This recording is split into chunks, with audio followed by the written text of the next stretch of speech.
S'il existe un dieu emblématique de la mythologie grecque, c'est bel et bien Zeus. Selon la théogonie du poète grec Hésiode, Zeus est le fils du titan Cronos et de sa sœur Rhea. Avant de continuer, voyons ce qu'est un titan. Dans la mythologie grecque, les titans sont les enfants d'Ouranos et de Gaïa. Ils sont au nombre de 12, ce sont des gens immortels possédant une force colossale.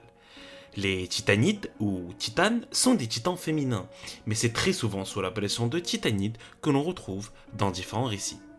On revient sur notre cher Cronos, qui avait reçu la prédiction d'un oracle qu'il allait mettre au monde un futur rival qui lui prendrait sa place. Pour éviter cela, il prit la décision d'avaler ses enfants dès leur naissance. Rhea, désespérée, décide de remplacer son dernier fils par une pierre enveloppée dans un lange qu'elle donne à Cronos. De son côté, Zeus, emmené en Crète, est élevé par les nymphes et allaité par la chèvre Amalthée, dans la grotte secrète de Lyktos. Alors qu'il est jeune adulte, Zeus se donne comme première mission d'abattre son père Cronos. Pour ce faire, et d'après Apollodore, il va se rapprocher de la titanide Métis, sœur de Cronos, et va la persuader de donner à son père une boisson émétique. Pour faire plus simple, un vomitif. Alors, pour la petite info, Apollodore, ou Apollodore d'Athènes, c'est un mythographe grec qui a notamment écrit La Bibliothèque.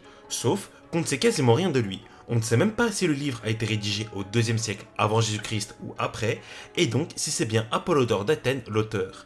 C'est pourquoi on le retrouve souvent sous l'appellation de pseudo-Apollodore. Bref, Cronos, ayant pris la potion, rejeta tous les enfants qu'il avait avalés, en commençant successivement par 2 dieux, Poséidon et Hadès, et 3 déesses, Hestia, Déméter et Héra.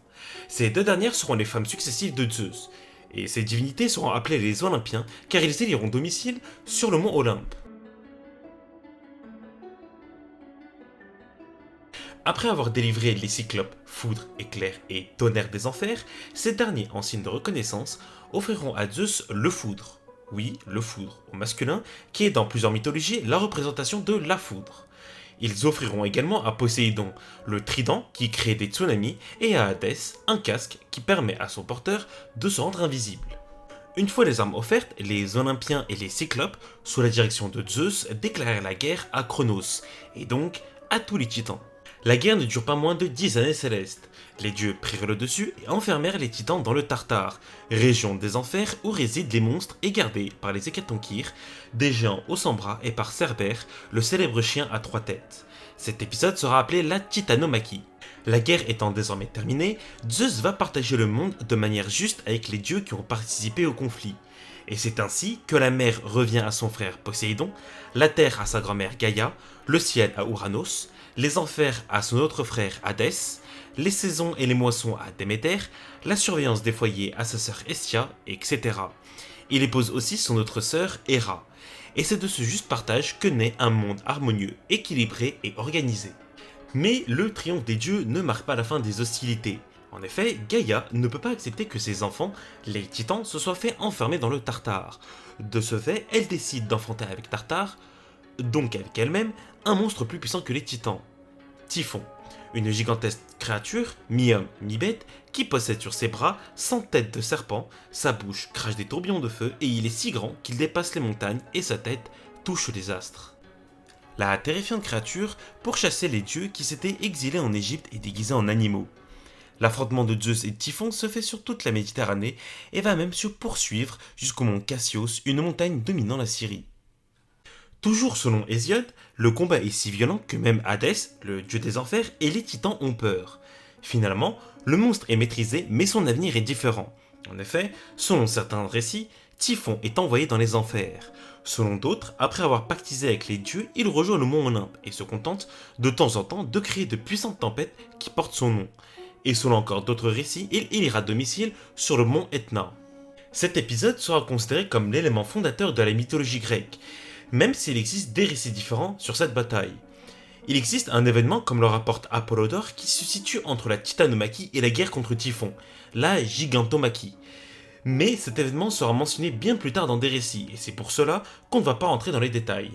Zeus est considéré par les Grecs anciens comme le roi des dieux et le plus puissant de tous. Il est célébré tous les 4 ans lors des Jeux Olympiques antiques à Olympie dans le Péloponnèse.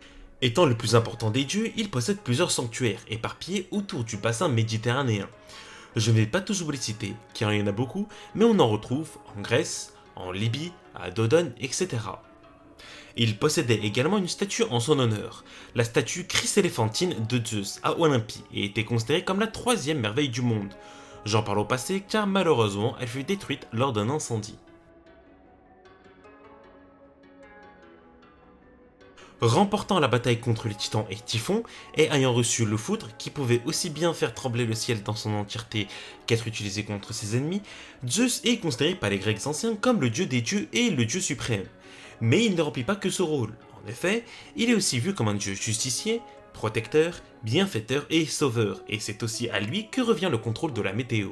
Pour ce qui est des symboles, il en a plusieurs. On retrouve assez logiquement les éclairs, l'aigle étant le roi des oiseaux et le chêne. On le retrouve souvent représenté avec un sceptre qui est le symbole du pouvoir royal. Zeus est réputé pour utiliser plusieurs fois sa faculté de métamorphose. Elles peuvent être animales, comme l'aigle, le taureau blanc, la fourmi, ou autres, comme un nuage ou une pluie d'or. Il use souvent de sa métamorphose pour s'accoupler avec des femmes, voire les violer. Au total, il a 13 conjointes.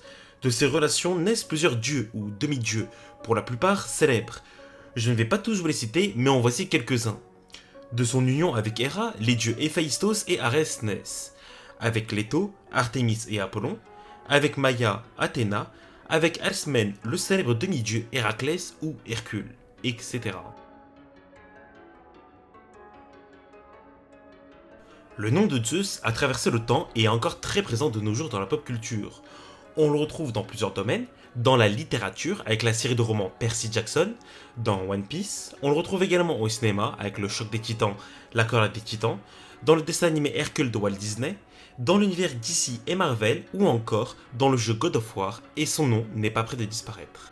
Merci à tous d'avoir suivi la première vidéo du nouveau format Mythes et Héros, un format qui, comme vous l'avez compris, traitera de différentes mythologies et héros à travers le monde.